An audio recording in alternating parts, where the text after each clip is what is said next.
Dear Valid people.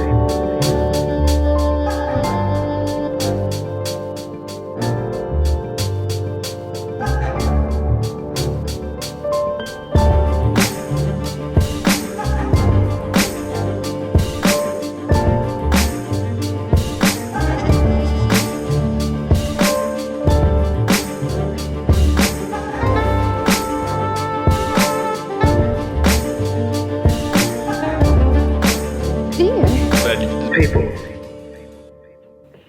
Alors bonjour, bienvenue pour ceux qui arrivent et rebonjour pour ceux qui restent et qui sont là encore.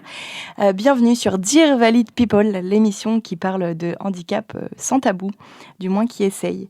Je suis Camille Carneguez et aujourd'hui j'ai le bonheur, la chance, l'opportunité en tout cas d'animer cette émission.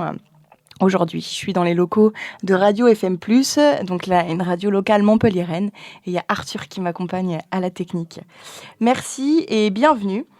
Alors, il y a un mois, on a parlé de travail, de handicap, c'est un peu le sujet phare aussi de cette émission, et on a un peu plus abordé spécifiquement la thématique de l'entrepreneuriat. On avait interrogé Maxime Viry et Rémi Garcia, deux entrepreneurs gérants d'une société tous les deux et qui sont en situation de handicap moteur. On a parlé évidemment de rythme de travail, d'organisation de travail qui leur sont propres, de productivité, mais également d'aventure humaine et de militantisme professionnel. Tout ce sujet, toute cette notion d'entrepreneuriat, de travail et d'entreprise surtout, a fait naître plusieurs réflexions, plusieurs questions. Et aujourd'hui, j'ai le plaisir d'interviewer et d'avoir en invité Sébastien Lange et Adrien Herbert. Bonjour messieurs. Herbé, pardon. Hop là. Est-ce que vous m'entendez, messieurs ? Oui. Bonjour alors. Bienvenue Bonjour. dans cette émission. Merci. Donc, vous êtes Sébastien, vous êtes créateur de l'entreprise Subteno. Et Adrien, vous êtes collaborateur, salarié. Comment est-ce qu'on dit ? Salarié. Salarié, très bien. De l'entreprise Subteno. Et vous êtes vous-même, Adrien, en situation de handicap, avec des troubles autistiques. Est-ce que vous pouvez, dans un premier temps, vous présenter un à un et ensuite présenter votre parcours professionnel. Donc bonjour, merci pour l'invitation. Donc Sébastien, je suis le gérant de l'entreprise Subteno. Mon parcours professionnel, mais en fait j'ai fait un parcours on va dire bac, BTS, et j'ai repris les cours du soir au CNAM pour devenir ingénieur. J'ai travaillé dans différentes entreprises et il y a 14 ans, j'ai décidé suite à la fermeture de mon entreprise où je travaillais, j'ai décidé de monter ma propre société il y a 14 ans, qui est Subteno aujourd'hui. Voilà. Et donc du coup, moi c'est Adrien Herbé, merci encore de l'invitation. Donc je suis effectivement autiste de haut niveau. Et pour mon parcours professionnel, donc moi j'ai commencé après avoir obtenu le bac, à faire des formations dans l'informatique à Paris, notamment avec le cursus de l'école 42 et celui de l'école Epitech. Ensuite, j'ai fait une autre formation derrière en web marketing pour un peu développer mon profil. Et ensuite, j'ai commencé à travailler dans diverses entreprises. Donc j'ai commencé par travailler dans une petite entreprise sociale à Alençon, la ville dans laquelle on est, où je leur ai créé un site web, où ça s'est relativement bien passé. Ensuite, j'ai travaillé dans une très grosse entreprise qui était le groupe Up, où là, en revanche, mon handicap a été très, très, très mal accepté. C'est-à-dire que quand je suis arrivé dans cette entreprise, je leur ai expliqué mon handicap, je leur ai expliqué en quoi ça consiste, je leur ai expliqué les adaptations à faire, les compréhensions à apprendre, les préjugés à ne pas avoir, etc. Je leur ai dit les tenants et les aboutissants de mon handicap, en fait. Sur le papier, ils avaient dit amen à tout, mais dit pas de souci, aucun problème, on comprend, on s'adaptera, il n'y a pas de problème, il n'y aura pas de souci, tu seras bien. La réalité, c'est que mon vécu là-bas était une catastrophe et que le jour où ils ont souhaité me licencier, ils sont venus, ils m'ont dit le problème, c'est ce point. Je leur ai dit c'est bien, vous avez résumé mon handicap. Félicitations. Voilà. Suite à cette entreprise, j'ai ensuite, un peu plus tard, intégré du coup l'entreprise Subteno avec une formation au préalable que vous avez vue avec Sébastien. Et maintenant, du coup, je suis intégré chez Subteno, où c'est comme l'entreprise d'avant, c'est-à-dire que je suis arrivé, j'ai expliqué relativement mon handicap, les tenants, les aboutissants. On a dit OK, pas de souci, et la différence, c'est que ce coup-ci, le OK, pas de souci est concret. C'est-à-dire que dans l'entreprise, dans mon vécu aujourd'hui, il y a parfois des difficultés, mais quand il y a des difficultés ou des incompréhensions, on en parle. Subteno et Sébastien sont ouverts au dialogue, à la discussion, à l'adaptation, et on fait ce qu'il faut faire et on met en place ce qu'il faut mettre en place pour que du coup, ça se passe bien. Et du coup, c'est ce qui se passe aujourd'hui dans l'entreprise Subteno. Mon intégration se passe très bien. Voilà. Oui, merci. On va y revenir sur la culture, les caractéristiques de Subteno qui lui sont vraiment propres, ou notamment l'écoute, la compréhension, l'échange avec l'autre, et l'autre avec un grand A, est vraiment primordial. Mais vous, Adrien, du coup, comment est-ce que ces caractéristiques vraiment qui sont propres aussi à le handicap et qui représentent parfois aussi des limites, des adaptations à mettre en place, comment est-ce que comment c'est arrivé dans votre esprit, comment ça a réussi à se mettre en place concrètement, à définir les limites et les caractéristiques? Est-ce que ça s'est fait au cours du parcours professionnel ou est-ce que c'était déjà en amont Alors, pour commencer, déjà, ça s'est fait en amont parce que du coup, mon handicap fait que j'ai une incompréhension générale de ce que les autres perçoivent, de ce que je fais percevoir aux autres. Donc, du coup, déjà, tout au long de ma vie, en fait, je me suis habitué à déjà essayer de clarifier ce que j'explique et de pouvoir l'imager. Donc, déjà, le premier point, c'est que de par mon vécu, j'ai commencé à apprendre à expliquer les choses pour pouvoir faire comprendre mon point de vue aux autres. Ça, c'est la première chose. Ensuite, la deuxième chose qui m'a permis de comprendre tout ça, c'est mes expériences et mes échecs. Je m'appuie sur les échecs de mes précédentes expériences, de savoir ce qui n'a pas fonctionné, pourquoi ça n'allait pas, etc., pour pouvoir avancer plus tard et ne pas répéter les mêmes erreurs. Et enfin, surtout, je suis suivi par une entreprise ornaise qui est Cap Emploi, qui est un organisme qui est spécialisé justement dans les personnes en handicap et qui est aussi spécialisé dans le fait de faire le lien entre les handicapés qui suivent et les entreprises qui les intègrent et qui aident à la communication. Notamment, du coup, j'ai quelqu'un qui m'aide, Madame Peignet, et qui vient avec moi et qui, de temps en temps, par exemple, quand il y a des points qu'on doit faire avec Sébastien par rapport à telle ou telle situation, elle vient, elle m'aide, elle permet de plus facilement communiquer et parfois de donner mon avis qu'elle comprend bien avec ces mots qui permettent d'être plus compréhensible que parfois ce que je peux exprimer.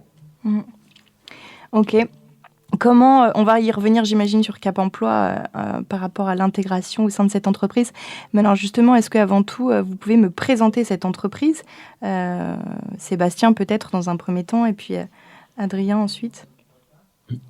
Donc, Subteno, c'est 14 ans d'activité, c'est 6 agences en France.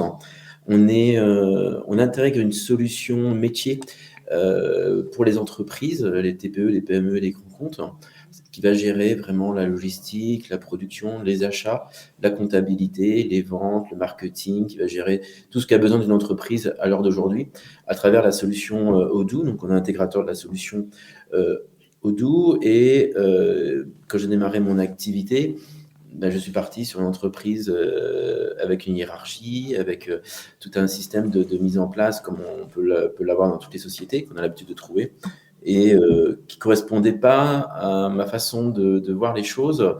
Malgré tout, je pensais qu'il fallait vraiment pour grandir d'avoir des managers, des choses comme ça.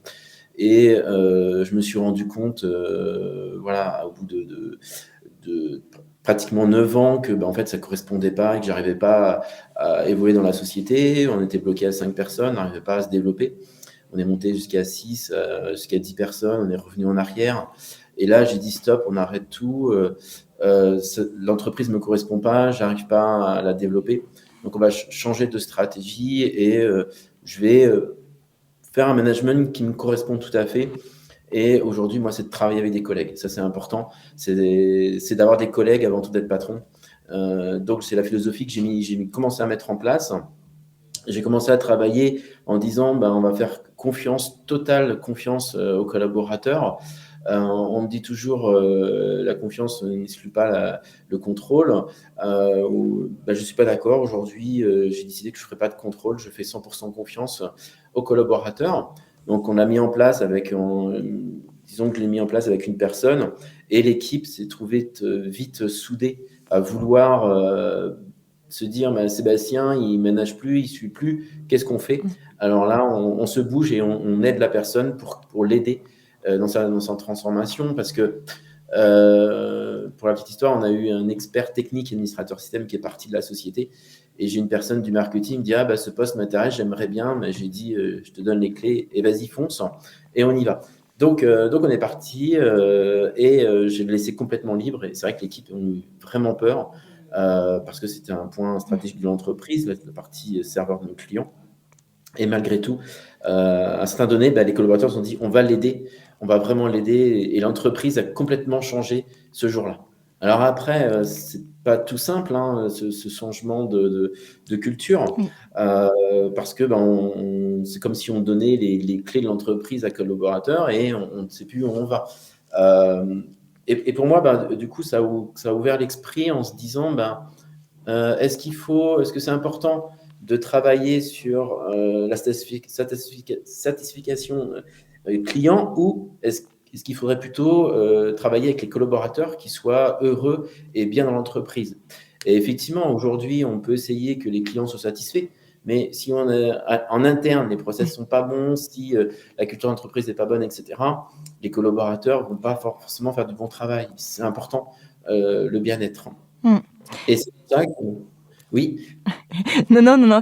Oui, c'est un climat d'échange en interne et qui, du coup, par conséquence, se joue aussi en externe avec les collaborateurs.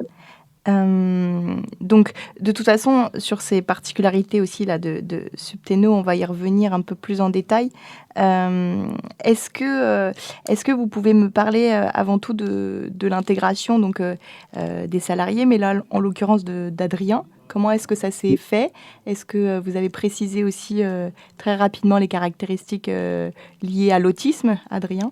Oui, c'est du fait de mes différentes expériences et justement j'ai testé différentes entreprises, donc je l'ai dit, il y en a où je suis arrivé au début, je savais que j'étais handicapé, mais j'avais pas encore le titre officiel, donc j'avais rien dit et du coup j'ai fait une expérience d'entreprise qui n'était pas au courant. Ensuite j'ai fait une autre entreprise où j'étais plus ou moins au courant, mais sans vraiment avoir plus d'infos, etc., etc. Et en fait, ce que je me suis rendu compte, c'est que je préférais être cash dès le départ et que les gens avec qui j'interagis soient au courant directement dès le départ de ce fait.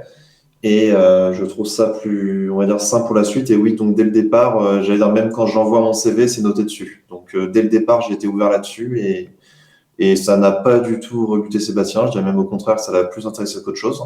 Et voilà, mais non, dès le départ, j'ai été honnête là-dessus et dès le départ, c'était c'était dit. Qu'est-ce qui a intéressé Sébastien? Cette précision-là, on va dire. Parce que ça transparaît déjà une honnêteté de ma part et une honnêteté qui est concrète. J'allais dire, les autistes en général ont du mal à mentir, mais dans mon cas, c'est d'autant plus vrai, quoi. Donc voilà. Donc déjà, ça transparaît une qualité qui, pour Sébastien, est appréciée.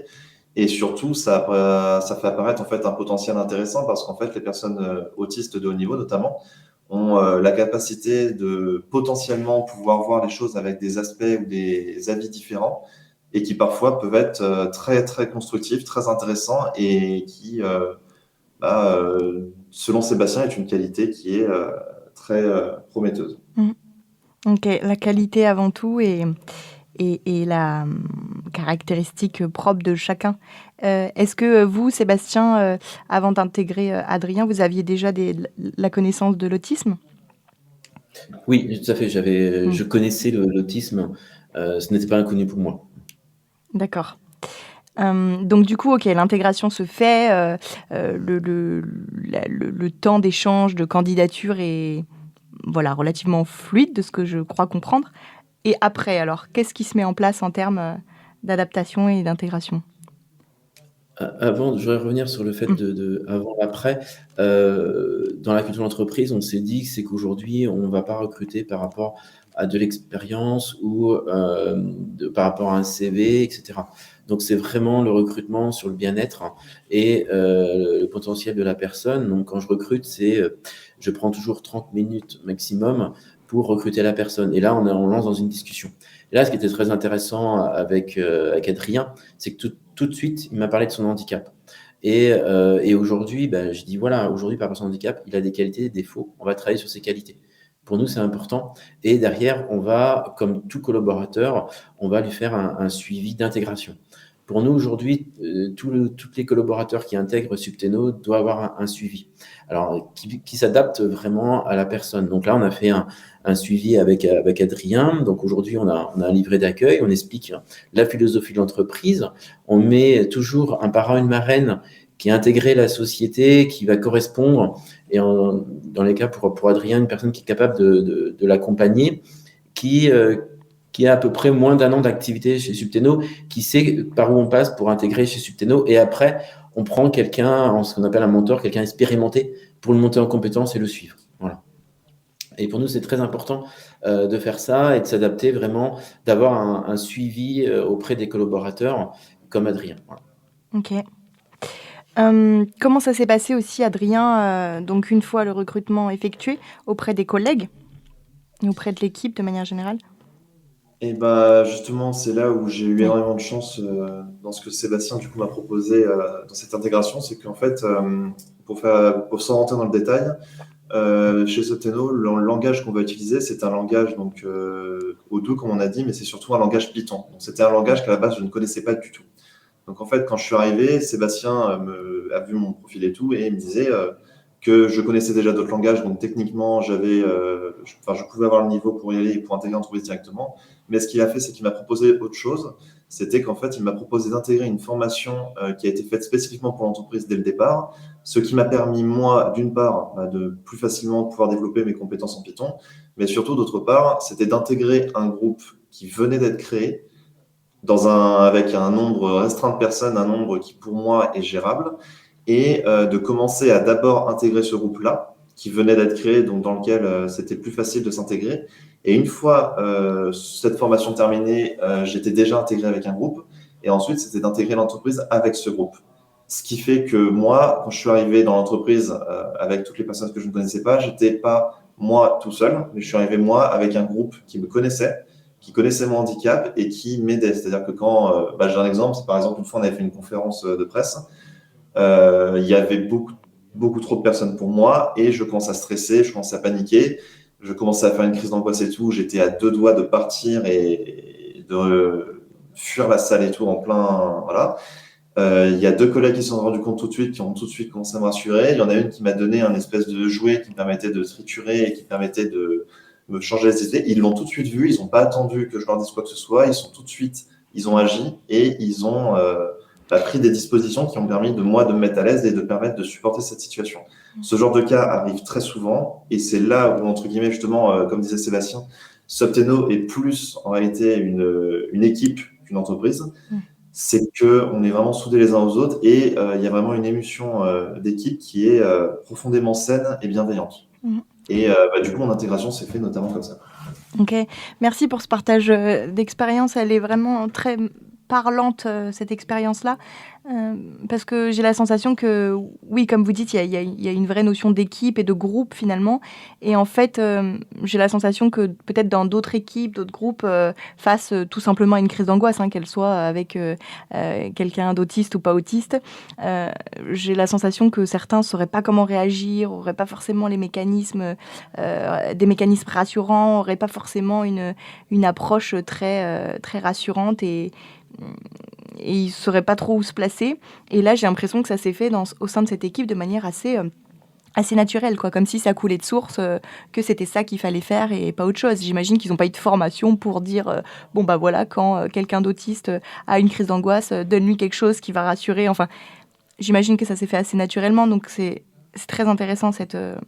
c'est comme je disais, en fait, je suis très ouvert sur mon handicap et du coup, j'en avais parlé avec eux, donc ils connaissaient les tenants et les aboutissants. Et dans ce cas-là, c'était quelqu'un qui n'est pas autiste, mais qui connaissait un peu ce genre de peur et qui savait que dans son cas à elle, telle chose fonctionnait. Alors, elle me l'a donné. Alors, il s'est avéré que c'était parfait et que ça m'a permis complètement de supporter le truc. Après, ça s'est fait naturellement. On n'avait pas parlé, je leur avais jamais dit dans le cas où je fais une crise de panique, faites ça, parce que déjà, moi, je ne savais pas comment réagir dans cette situation, mais ça s'est fait naturellement. Quand ils l'ont fait, j'avais tout de suite senti la bienveillance qu'il y a les deux, l'inquiétude à leur sujet et tout. Enfin, j'avais vraiment senti qu'ils étaient concernés par mon stress et tout. Et du coup, toute cette situation-là, plus le petit gadget qui m'a permis de me vider la tête, ont fait que cette situation a réussi à être désamorcée comme ça. Et ça arrivait à plusieurs reprises. Et à chaque fois, maintenant, il n'y a pas longtemps, on a fait une soirée en entreprise où on était beaucoup. Moi, c'était beaucoup trop pour moi, donc je commençais un peu à stresser, angoisser. Tout de suite, il y a d'abord 2 personnes qui sont venues, qui ont commencé à me parler, qui ont commencé à me mettre à l'écart, qui ont commencé à me proposer de faire autre chose pour me faire changer d'idée. Ça fonctionnait. Un peu plus tard, c'est 2 autres qui sont venus. Ensuite, c'est quelques autres. En fait, ils ont intuitivement, sans se concerner entre eux, ni savoir, ni quoi que ce soit, ils sont venus les uns après les autres. Il y en a plusieurs qui sont venus, et ce qui m'a permis de désamorcer en fait les situations qui sont stressantes pour moi. Et voilà. Et comme je disais, c'est vraiment c'est ce côté en fait qui est intéressant et important chez Septeno. C'est ce côté en fait, on est une équipe avant tout et on avance ensemble. Je vous propose une petite pause musicale, messieurs.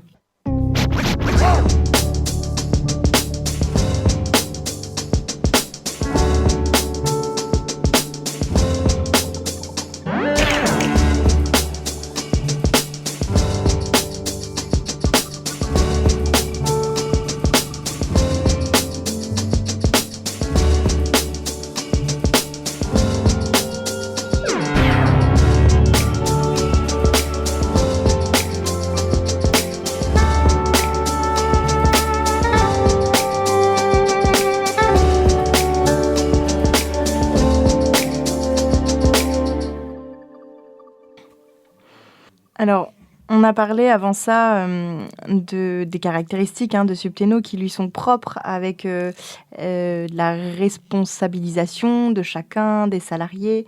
L'idée, c'est vraiment de donner confiance à chacun et d'être sur une hiérarchie un petit peu plus horizontale. Donc ça, c'est les gros avantages de cette entreprise. Quels sont du coup les inconvénients et les limites derrière ça? Sébastien, peut-être. Les inconvénients, je dirais que c'est... alors, moi, je vois pas trop d'inconvénients, bien au contraire. Par contre, il faut être prêt en tant que gérant à libérer son entreprise, à lâcher prise et de faire en toute confiance et d'être là vraiment pour les accompagner dans la croissance de l'entreprise. Et mon rôle, c'est vraiment d'avoir une vision de long terme. Eux, ils vont gérer le quotidien, les équipes, et de les accompagner dans du long terme et de voir qu'est-ce qui va se passer demain. Et d'être très disponible pour les collaborateurs. Aujourd'hui, quand on fait des points, des réunions, ils viennent avec des questions, mais souvent avec des solutions. Et là, je me positionne en leur disant, oui, effectivement, telle solution, c'est une très bonne idée, mais il peut y avoir telle chose. Donc, il faut être multicasquette dans l'entreprise et être surtout très disponible pour les collaborateurs. Ça, c'est important. Faut être très présent pour eux et c'est pourquoi je n'ai pas de bureau attitré pour moi. Je suis dans l'open space avec toute l'équipe pour montrer effectivement ma disponibilité auprès des équipes et ma toute transparence. Voilà, toutes mes réunions, je les fais en open space, ou s'il y a besoin de s'isoler un peu, on peut s'isoler comme les bureaux, comme chacun, en fait, on a des réunions, des salles de réunion. Mais pour moi, c'est quelque chose d'important par rapport à tout ça, quoi. Ok. Est-ce que justement c'est gérable cette notion d'open space pour vous, Adrien? Alors, par rapport à ça, donc comme l'a dit Sébastien, on a un open space, mais ce qu'on a aussi, c'est un étage avec quelques bureaux. Alors du coup, moi, ce qui se passe, c'est que quand je suis dans l'open space, quand on est, on va dire, pas trop nombreux, que les gens ne bougent pas trop, que tout le monde reste à son poste, ou qu'à la limite on bouge par-ci par-là, ça me dérange pas. Par contre, il y a des journées où on est plus chargé, où il y a beaucoup de gens, où ça bouge beaucoup. Je vais donner un exemple, c'est par exemple la semaine dernière, il y avait... on était dans des tables où justement j'étais assis, il y avait pas mal de personnes autour de moi. D'un coup, je levais la tête, je voyais qu'il y avait une espèce de réunion qui s'était improvisée. Du coup, au lieu d'avoir 4 personnes autour de moi, il y en avait 12. Dans ce genre de cas, c'est pas gérable, dans le sens que si je restais dans cette situation, non, ce serait compliqué. Mais l'avantage, c'est que Septeno est un open space, mais on a aussi d'autres espaces. On a un étage dans lequel il y a 2 pièces, on a une salle de pause dans laquelle on a des sofas dans lesquels on peut s'installer. Donc, quand ce genre de cas arrive, simplement, je je m'en vais, je monte, je m'isole. Ça me permet, moi, de décompresser un peu, de pouvoir, justement, que la situation baisse et tout, et ça me permet de continuer de travailler. Et après, une fois que la tension baisse et que, justement, la situation qui s'est créée de réunion improvisée et tout, c'est terminé, dans ce cas-là, je redescends, et à partir de là, voilà. Donc, c'est gérable dans le sens que j'ai ces alternatives. Si jamais, effectivement, on ne serait pas dans un open space, mais plutôt dans un endroit avec des bureaux fermés, on n'a aucune possibilité d'être bloqué, ce serait plus là où ce serait pas gérable. Mais comme c'est un espace ouvert où on se pose où on veut, cette liberté, en fait, me permet de pouvoir gérer ce genre de situation. Sébastien, est-ce que vous pouvez nous parler, et d'ailleurs aux auditeuristes également, du rythme de travail qui est mis en place et notamment de ces plages horaires très, très ouvertes Oui. Aujourd'hui, je me suis dit, pour le bien de l'entreprise, pour le bien des collaborateurs, il faut qu'ils soient bien à titre professionnel et personnel. Et je me suis rendu compte que est-ce que c'est important d'obliger la personne de rester jusqu'à 18h au travail parce que nos clients travaillent jusqu'à 18-19h et de l'empêcher d'aller chercher les enfants à l'école alors qu'il pourrait être là le matin à 7h, partir à 16h, et d'autres personnes qui sont pas trop du matin partiraient plus tard le soir. Donc, suite à cette question, je me suis dit, est-ce qu'on ne peut pas annualiser les choses? Est-ce qu'on ne peut pas mettre des plages horaires de travail, etc., etc. Et donc, j'ai fait un gros travail de mettre un accord cadre collectif. Et aujourd'hui, c'est des propositions qui sont faites, qui sont votées par les collaborateurs. Donc, on n'a plus de note de service, on n'a plus tout ça. C'est vraiment un accord cadre entre moi et les collaborateurs de se dire qu'est-ce qu'on peut mettre en place. Et aujourd'hui, qu'est-ce qu'on a mis en place? On a les 35 heures semaine, c'est terminé. On a 1607 heures annuelles. Alors, c'est quoi la différence? Effectivement, c'est 35 heures semaine, mais la différence, c'est que c'est sur l'année. Donc, les personnes vont gérer leur temps de travail de l'année. Donc, une semaine, ils peuvent travailler beaucoup, d'autres moins. Vraiment, ils ajustent leur temps de travail en fonction de leur vie personnelle, ce qui permet d'avoir des gens qui viennent au travail, qui sont vraiment disponibles pour le travail, et également s'ils ont des choses à faire à l'extérieur, ils peuvent le faire sans contrainte, sans se dire il faut que je parte parce que j'ai mes enfants, etc. Et là, on a été plus loin, où maintenant on a des plages horaires de travail de 7h à 20h du lundi au vendredi, et ils viennent travailler quand ils souhaitent. Donc là, on est en train de le mettre en place. Pour moi, c'est important. Et s'ils veulent travailler que 4 jours, ils travaillent que 4 jours. S'ils veulent que 3 jours, des semaines, ils veulent travailler sur 5 jours. Il faut juste déclarer dans notre système qu'ils sont absents. Ce n'est pas des congés, c'est juste des absences pour vis-à-vis des collaborateurs. Si quelqu'un prévoit une réunion avec telle personne, il faut qu'il sache qu'il est absent. C'est important. Et on a même été plus loin, c'est que les congés ne sont plus, il n'y a plus de demande de validation. Ils sont directement, de façon autonome, pour poser leur congé. Donc, pour nous, c'est quelque chose de très important d'avoir cette flexibilité-là. Et derrière, en fait, aujourd'hui, au lieu d'avoir des personnes de 9 à 18 heures, j'ai des personnes de 7 heures à 19 heures. Donc, j'ai tout le temps du monde au bureau et à toute heure. Donc, c'est très productif et c'est très intéressant pour tout le monde. Oui. Est-ce que il me vient une question là, est-ce que vous pensez qu'il y a un nombre maximum finalement de salariés à avoir et où il est possible de mettre en place cette organisation et où à un moment donné le tournant va se faire au bout d'une certaine dizaine, centaine, je ne sais pas, et où il faudra revenir à une hiérarchie un petit peu plus verticale? La question, en fait, c'est une très bonne question, parce que c'est une question qu'on se pose tous les jours. Et en fait, quand on est 5-6, ça marche très bien. Dès qu'on monte à 30 personnes, comme on l'est actuellement, il faut mettre des outils en place, des process en place. On a des leaders qui font vraiment avancer les choses d'accompagnement. Il y a même si aujourd'hui, il n'y a pas de poste attitré aux personnes, parce qu'on n'a pas de fiche de poste, il reste des personnes quand même qui vont aider à faire la planification des ressources. On est vraiment sur... il n'y a pas de manager de la personne en elle-même, mais sur les rôles de chacun au niveau du travail, de comment distribuer le travail. Et derrière, par exemple, on a nos chefs de projet qui font de plus en plus de gros projets. Ils ont besoin, ils ne veulent pas être seuls sur le dossier. Donc, on a une personne qui va les aider au quotidien pour gérer les ressources, les demandes de ressources, etc. Comment on va les former, quelles personnes qu'on pourrait mettre sur le projet, toujours des propositions et jamais d'obligations. Donc, en fait, il y a des fonctions qui se créent dans l'entreprise autour du travail, des process qui se mettent en place par les équipes parce qu'on grandit. Donc aujourd'hui, on est obligé de se structurer sur le métier, sur les process, mais pas sur le niveau hiérarchie parce qu'on n'en sent pas le besoin. Et on avait besoin de mettre en place un CSE parce qu'on était plus de 20 collaborateurs, plus de 10. Quand on l'a mis en place, ils ont dit non, ça ne nous intéresse pas d'avoir un intermédiaire entre moi et les collaborateurs. Donc, ils ont refusé d'élire une personne parce que pour eux, ils ne voyaient pas l'intérêt de ce besoin parce que je suis complètement ouvert à discussion tout le temps. Alors, effectivement, demain, quand on sera 100, je ne pourrai pas recevoir tout le monde en même temps, mais être dans ce space, on est en pause café, je suis toujours accessible facilement pour discuter des sujets ou autres. Et je ne pense pas qu'aujourd'hui, on soit obligé de monter une hiérarchie, mais plus des leaders sur certains sujets métiers. Voilà, on a une personne qui va gérer des ressources. Après, on a des personnes qui vont plutôt former l'équipe, qui vont accompagner l'équipe. Voilà, on a vraiment besoin de se structurer par rapport à ça, sans avoir besoin de hiérarchie. Ok. Alors, pourquoi toutes les entreprises et tout le fonctionnement entrepreneurial n'est pas fait de cette manière-là? Est-ce que c'est juste un manque de considération de chacun? Est-ce qu'en fait chacun a bien envie de garder son poste et ses fonctions parce qu'en fait c'est rassurant, c'est aussi confortable et c'est ce qu'on connaît? Ou est-ce que c'est difficilement possible de mettre ça en place? Alors, il faut être prêt pour le mettre en place parce qu'il faut mettre son ego de côté. Il faut savoir dire les choses. Quand je fais des erreurs, je le dis à l'équipe.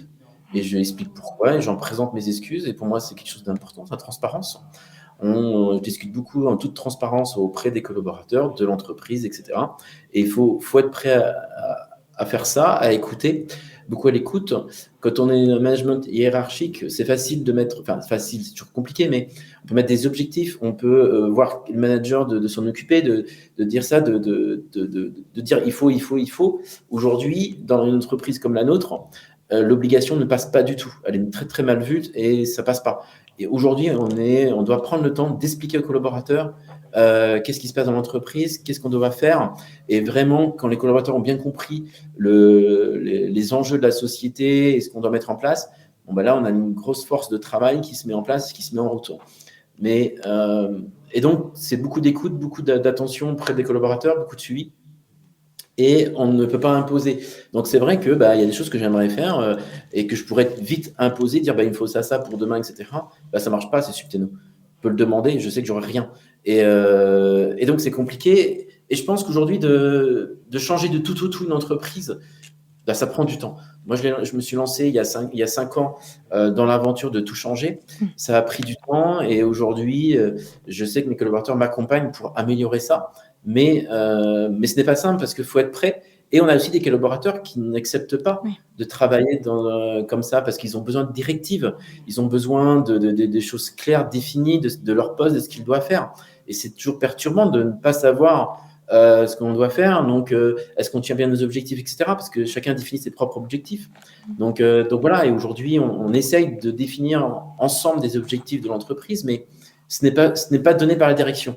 Donc, et aujourd'hui, on demande tellement une autonomie que c'est à eux de venir nous voir, de venir me voir si ça va pas, et pas l'inverse. Donc, c'est une démarche qui est assez forte.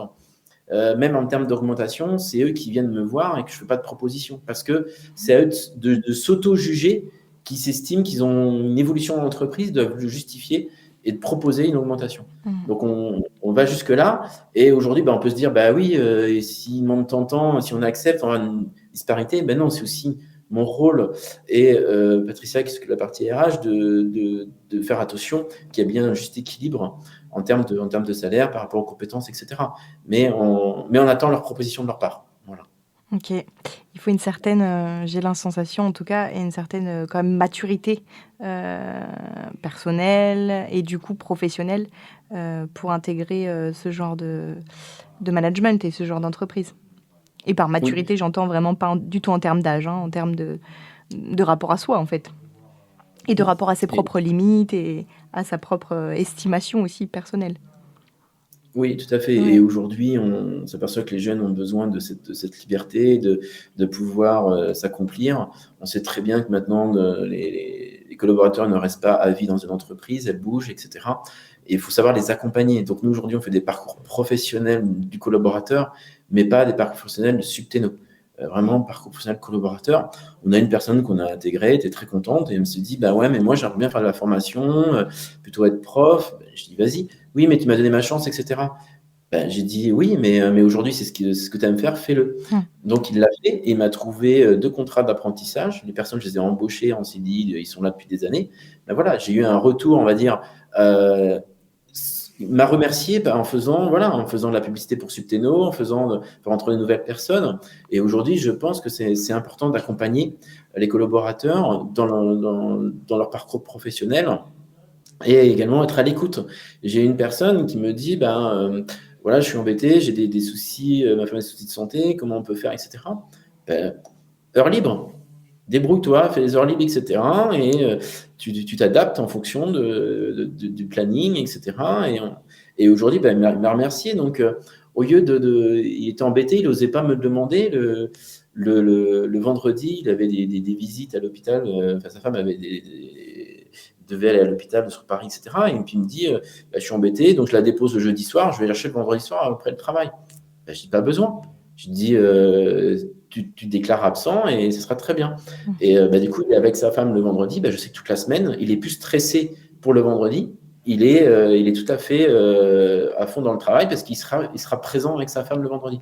Donc, c'est des petits exemples comme ça du quotidien qui fait qu'aujourd'hui, les collaborateurs restent. On a très peu de turnover parce que on arrive à trouver un juste milieu entre le travail et la vie perso. La vie personnelle, oui. Je vous propose un dernier interlude musical.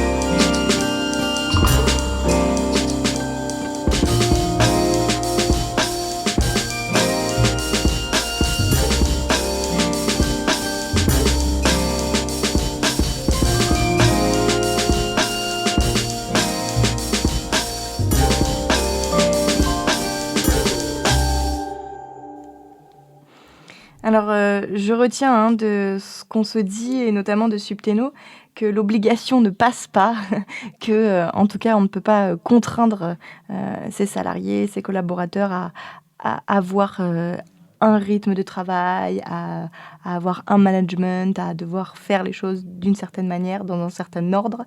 Alors, qu'est-ce que vous auriez envie de dire, vous, Sébastien, et puis Adrien également, qu'est-ce que vous auriez envie de dire à des recruteurs qui sont notamment dans l'obligation d'employer des personnes en situation de handicap et qui sont finalement assez réticents, soit par peur, par méconnaissance, mais où finalement le recrutement ne se fait pas?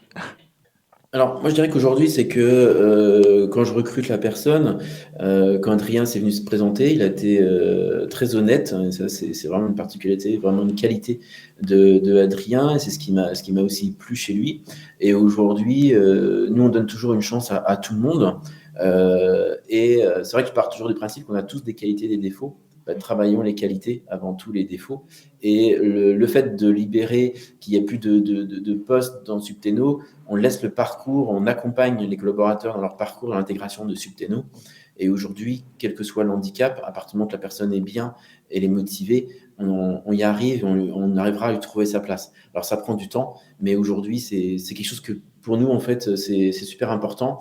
Et aujourd'hui, je suis très heureux d'avoir intégré Adrien. Et voilà.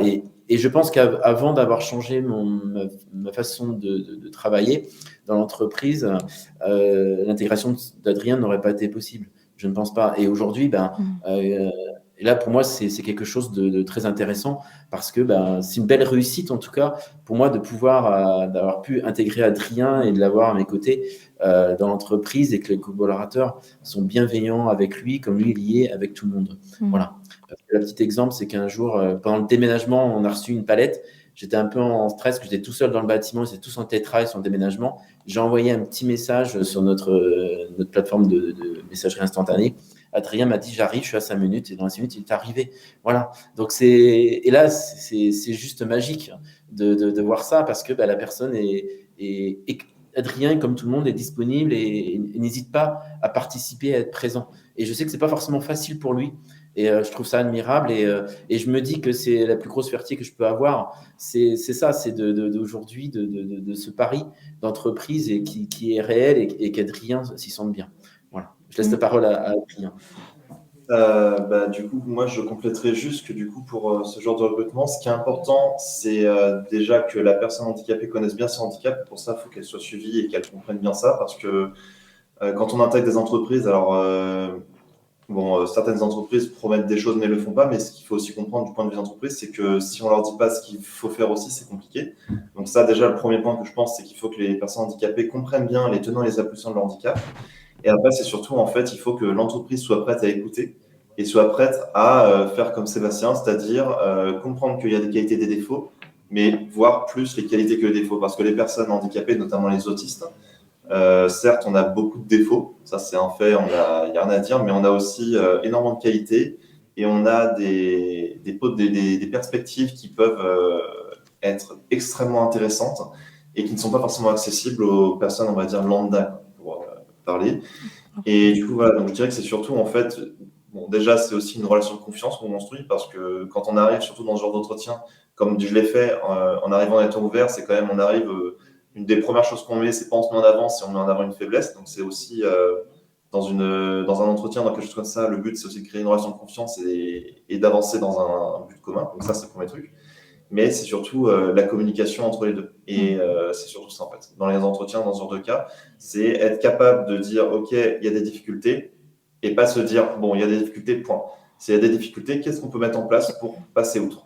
Dans un sens comme dans l'autre, parce que c'est pas que les entreprises qui doivent s'adapter, c'est aussi nous qui devons nous adapter aux entreprises. Donc, voilà. Donc, moi, je dirais que c'est surtout ce point-là. C'est la communication sur les problèmes et ne jamais être fermé aux propositions. C'est-à-dire que moi, il y a des fois, on me propose des choses. Parfois, je ne suis pas toujours d'accord, mais tant pis. On me propose quelque chose, j'essaye. Ça fonctionne pas, mais dans tous les cas, j'essaye. La plupart du temps, ça fonctionne. Il y a très peu de choses qu'on a essayé de mettre en place qui n'ont pas fonctionné. Mais dans tous les cas, que ce soit Sébastien ou moi, sur chaque souci qu'on a rencontré, on a toujours été très ouverts sur les perspectives à pouvoir ouvrir. Et on n'a jamais eu des discussions en disant non, cette porte, elle est fermée. À chaque fois qu'on a vu une opportunité, c'était OK, on essaye, on voit, on avise. Et c'est quelque chose qui est très important. Et de mon point de vue, c'est principalement pour ça que ça fonctionne, je pense. Très bien. L'écoute, la relation de confiance et se connaître soi-même et être capable de poser aussi les bases dans tout échange finalement, qu'il soit professionnel, enfin dans tout échange relationnel, quoi. Merci infiniment, messieurs. C'est la fin de cette émission. Je vous souhaite plein de bonnes choses pour la suite, que en fait ça continue finalement, et que ça puisse s'agrandir de cette manière-là. Merci beaucoup pour votre présence. Merci à vous pour l'invitation. Au revoir, bonne journée. Au revoir, bonne journée. Dear. Valid. People.